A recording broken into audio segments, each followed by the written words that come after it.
built on legacies and legends, and decorated with championships of gold. The WWE Hall of Fame is home to the biggest names in sports entertainment. The class of 2016 honors the greatest innovators, pioneers, and larger-than-life personas. All have earned their rightful spots in the WWE Hall of Fame. But there is only one superstar who can simply be called the Icon. Without a doubt, the most popular athlete to ever compete for WCW.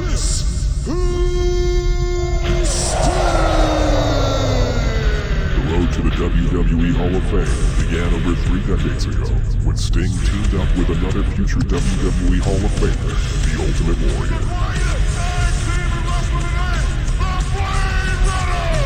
With their signature face paint and dominating physical stature, the Blade Brothers would quickly take over the Universal Wrestling Federation. These two men are making quite an impact. They have an unorthodox style, as great a duo as I've seen in years. Sting's compelling appearance was impossible to ignore. This young man has undergone one of the most popular athletes in wrestling. Really captivated the fans. He's got some tremendous appeal. Sting's dominance in the National Wrestling Alliance could not be denied. He's such a great athlete. He's sometimes breathtaking. Which ultimately put him on a collision course with wrestling royalty, the Nature Boy himself, Ric Flair. We have signed Nature Boy Ric Flair versus Sting for the World's Heavyweight Championship. The opportunity to dethrone the biggest name in wrestling would catapult the Icon towards immortality. Sting, you're a bum! Ric Flair still in the apex of his career. The Stinger is rapidly approaching that superstar status.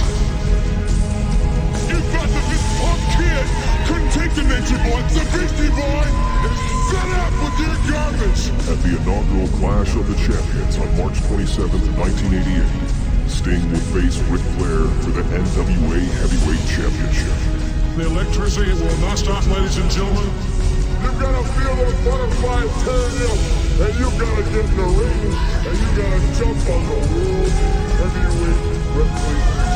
With the Four Horsemen manager J.J. Dillon suspended over the ring in a steel cage, there would be nothing standing in Sting's way.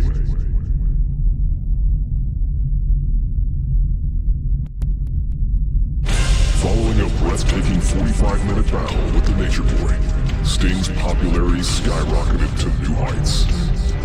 At the Great American Bash, Sting solidified his place at the top of World Championship Wrestling by winning the World Championship for the first time.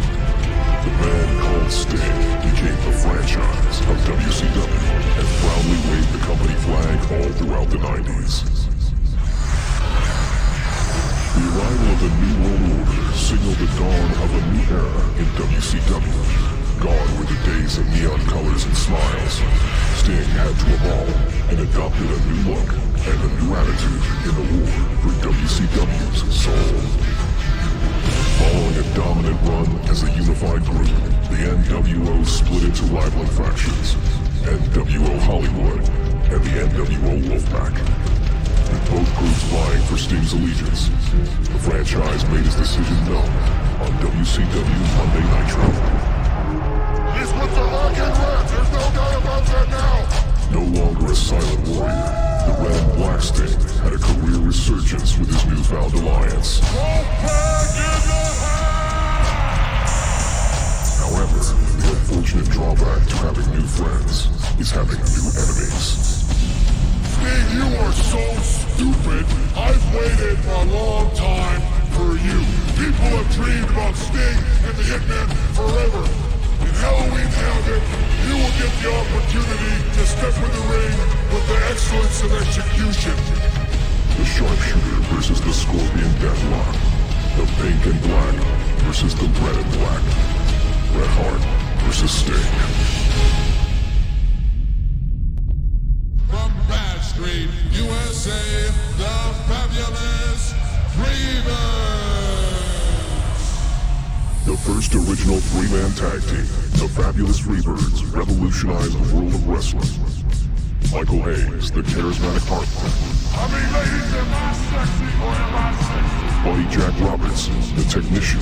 We are without a doubt the greatest abomination of wrestling has ever seen today. And the flashy Jimmy Garvin From Miami, that's gorgeous Jimmy Garvin. took the tag team world by storm. The brash team were known as the rock stars of wrestling for adding rock and roll music to their entrance. The song Bad Street USA embodied their larger-than-life personas and grabbed the attention of audiences, selling out arenas across the country. We were the originators of rock and roll. We were the originators of tag team wrestling. All young and with big ideas on how to transform sports entertainment, the Freebirds, using their Freebird rule, could take any two members and always dominate in the ring. Wrestling in Texas, the group had one of the greatest rivalries in history with the most beloved tag team of the Lone Star State, the Von Erichs. War of the feuds to the Von Erichs and the Freebirds. Throughout the years, the tag titles would change hands multiple times between the two iconic teams. But as important as the titles were, they would take a backseat to the enormous animosity and physicality of the Freebirds' Von Erich rivalry. The reason people in Texas want us to go home is because we made the Von Erichs look so bad. This war is not between Texas and Georgia. It's between decency and filth. No match epitomized the years of bad blood and hostility more than when Hayes and Roberts took on Kerry and Kevin Von Erich.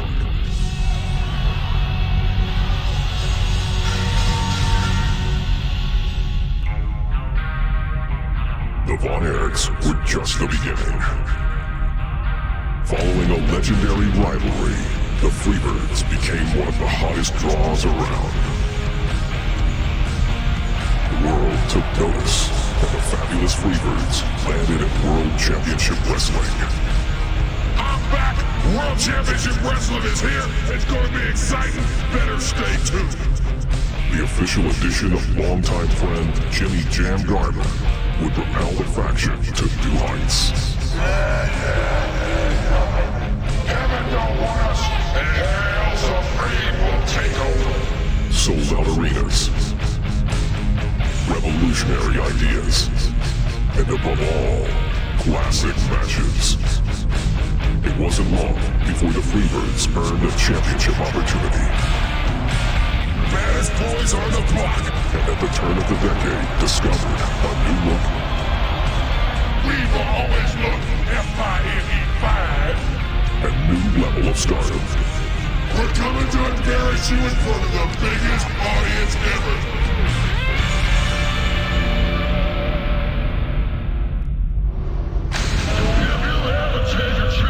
A former corrections officer from Cobb County, Georgia, Big Boss Man, burst onto the scene in 1988, ready to enforce his brand of justice in WWE.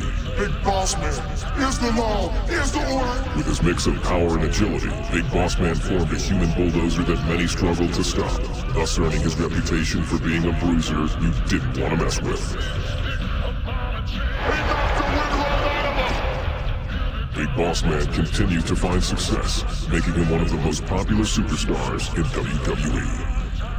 With the start of the Attitude Era, Big Boss Man made his return in 1998. He quickly aligned himself with Mr. McMahon and the corporation to help battle against Stone Cold Steve Austin. I'm enforcing McMahon's law. You're gonna bad man. Big Boss Man embraced the dark side of the badge. With more vicious tactics, Boss Man catapulted to championship gold, winning 4 hardcore championships and partaking in his most memorable rivalry with Big Show. With the deepest regrets and tears that are sown, I'm sorry to hear your dad finally croaked. You want some?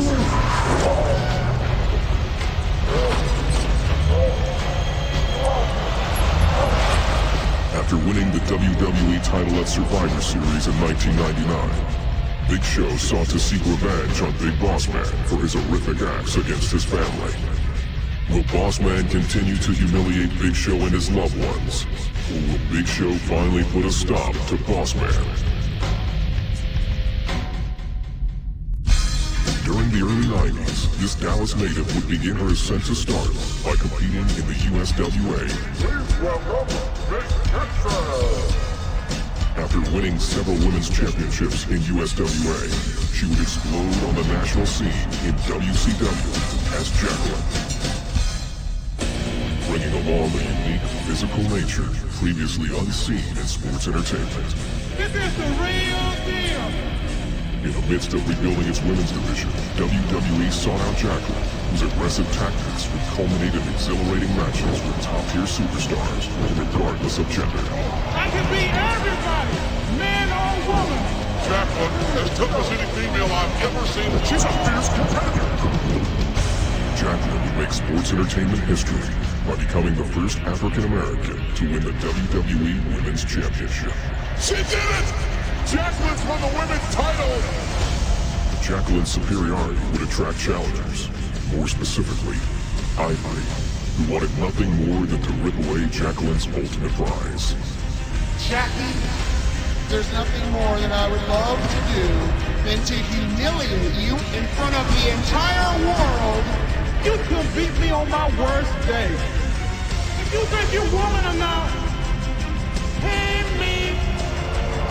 Will Ivory upset the Texas native and win the Women's Championship, or will Jacqueline's dominance in the WWE continue?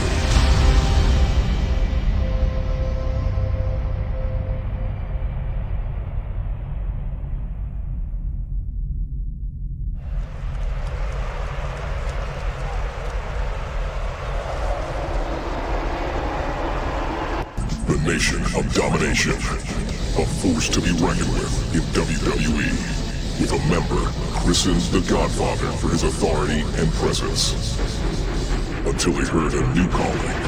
Is there any pimps up in this hole? Tonight, the Godfather is gonna be the most popular superstar here. If it ain't easy. With a new attitude came new success. But there's one superstar the Godfather never encountered in his career. Emo, the time has come. Papa Shango struck fear into the hearts of the WWE Universe. Beware in the size and power of Papa Shango. His opponent's feet are on fire. And beware of all the evil things that can happen to you. With his own brand of mystical voodoo. What kind of power does this man really possess? Now, in a dream match, can the Godfather hustle his way to victory? Or will Papa Shango banish the Godfather to the shadows?